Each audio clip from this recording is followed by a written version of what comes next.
इस षष्ठी रूपी रंगमंच पर या कहो षष्ठी रूपी वृक्ष में वो कौन से नंबर का पत्ता है, चैतन्य पत्ता है, जो पहले जन्म से ही सतयुग के आदि से ही देह के अंग से सुख लेने के लिए चिपक जाता है।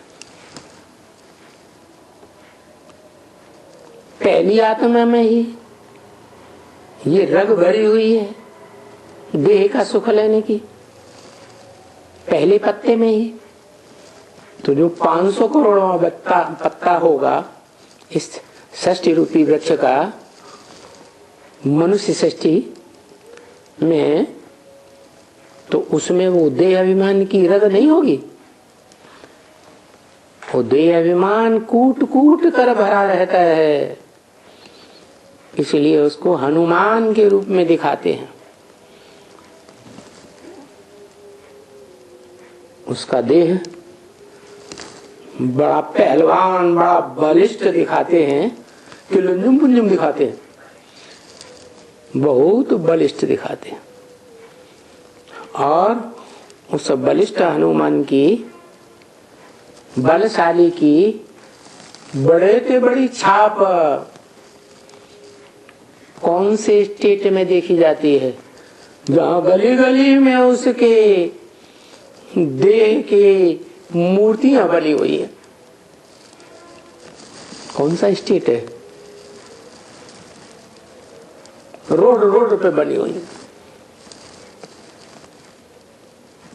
आंध्र प्रदेश, जिस रोड पे जाओ हनुमान खड़ा हुआ है, उनको हनुमान ही हनुमान दिखाई पड़ता है। तो बताइए कि कोई ऐसे भी होते हैं उस देह अभिमानी ब्रह्मा के पुत्र, कहो हनुमान के पुत्र विकेश, जो उसी के आशिक बनते हैं।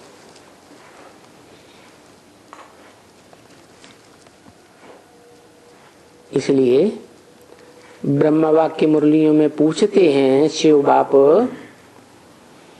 क्या हनुमान का नहीं पूछते, पूछते हैं ब्रह्मा का बाप कौन?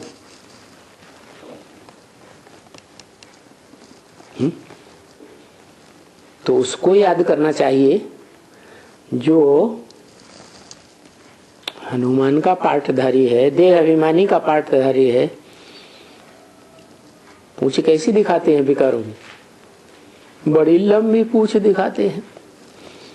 तो भक्ति मार्ग में जो भक्त हैं हनुमान को याद करते हैं। अरे हनुमान राम को याद करते हैं। राम की आत्मा जब संपन्न बनती है तो उससे प्रभावित हो जाते हैं, उसे ही याद करते हैं। तो ब्रह्मा कहो हनुमान कहो, उसका बाप कौन हुआ? उसका काम ही है मान मर्तबे वालों का मान हनन करना। क्या काम के आधार पर नाम क्या पड़ा है? हनुमान। सारी दुनिया में जितने भी मान मर्तबे वाले अपने को देहाभिमानी समझते हैं, उनके सबके मान मर्तबे को हरण कर लेता है।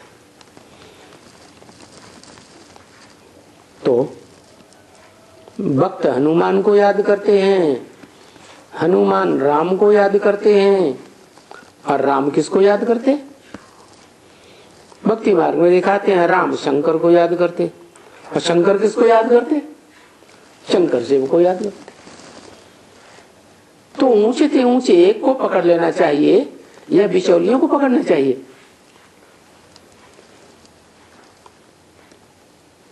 तो वो जो हनुमान के आशिक हैं